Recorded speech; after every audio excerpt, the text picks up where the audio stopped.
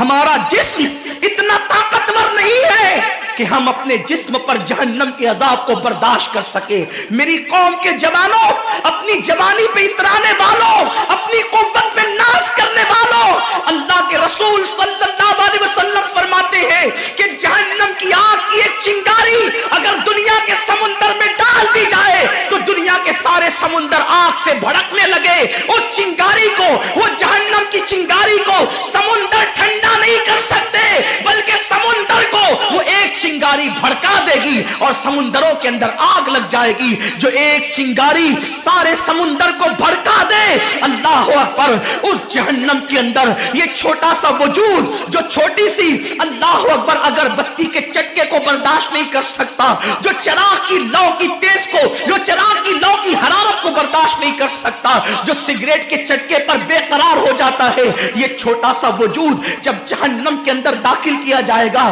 اس وقت اس وجود کا کیا ہوگا. میرے آقا مصطفیٰ جان رحمت فرماتے ہیں کہ جب پہاڑوں کو جہنم میں ڈالا جائے گا تو پہاڑ ایسے پگھلنے لگیں گے جیسے نمک کو پانی میں ڈالنے سے نمک پگھلنے لگتا ہے. میرے بھائیوں, خدا کے لیے اپنے حال پر رحم کرو, اپنے آپ کو جہنم کا ایندھن مت بناؤ. اللہ اکبر, تراویح کے وقت میں پیر پھیلا کر محلوں میں بیٹھنے والوں, روزوں کے وقت میں چھپ چھپا کر کھانے والوں, اللہ کی غیرت کو چیلنج مت کرو. اللہ کے حبیب نے فرما دیا کہ جو گناہ کبیرہ رمضان شریف میں کرے گا سال بھر فرشتوں کی لعنت ہوگی. آپ کہتے ہیں مسلمان کلمہ پڑھتا ہے, مسلمان نبی کا غلام ہے, مسلمان نبی پہ جان قربان کرنے کے لیے تیار ہے, اتنی مصیبتوں میں کیوں ہے, اتنی تکلیفوں میں کیوں ہے, کیوں تباہ ہو رہا ہے مسلمان؟ ارے جس پر فرشتے پوری سال لعنت کرے وہ قوم تباہ نہ ہوگی تو کیا ہوگا, اس قوم کے گھر نہ جلیں گے تو کیا ہوگا,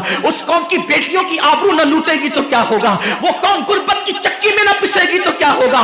آؤ سچی توبہ کر لو, توبہ کے دروازے کھلے ہوئے ہیں, اپنے گناہوں کا احساس کر لو, نادم ہو کر قدرت کی بارگاہ میں پلٹ جاؤ. میرا رب فرماتا ہے فَفِرُّوا إِلَى اللَّهِ, کہاں جا رہے ہو, دوڑو اللہ کی طرف, پلٹو اللہ کی طرف. بڑے سے بڑا پاپی اگر خدا کی طرف احساس گناہ لے کر, ندامت کے آنسو لے کر اللہ کی بارگاہ میں پلٹا ہے تو اللہ نے اس کو مغفرت کا پروانہ عطا کیا ہے. میرے رب کا وعدہ ہے جو میری بارگاہ میں پلٹتے ہیں میں ان کو لوٹاتا نہیں ہوں, میں ان کو معاف کر دیتا ہوں. سبقت رحمتی علی غضبی, میری رحمت میرے غضب پہ سبقت لے گئی ہے. وہ رب جو 70 ماؤں سے زیادہ پیار کرتا ہے, امت کی تباہی کا اتنا ہی خیال ہے تو ہم رمضان شریف کا احترام کیوں نہیں کرتے, ہم رمضان شریف کا اہتمام کیوں نہیں کرتے, کیوں ہم اللہ کی عبادت کی طرف نہیں آتے. آؤ اپنے گناہوں کا احساس لے کر خدا کی بارگاہ میں پلٹو تاکہ تباہی سے بچ جاؤ. تو آج کی ویڈیو آپ لوگوں کو اچھے لگے تو پلیز کمنٹ باکس میں ضرور بتائیں, اور میری ویڈیو کو لائک کریں, دوسروں تک شیئر کریں, اور میرے چینل کو سبسکرائب کریں. جزاک اللہ.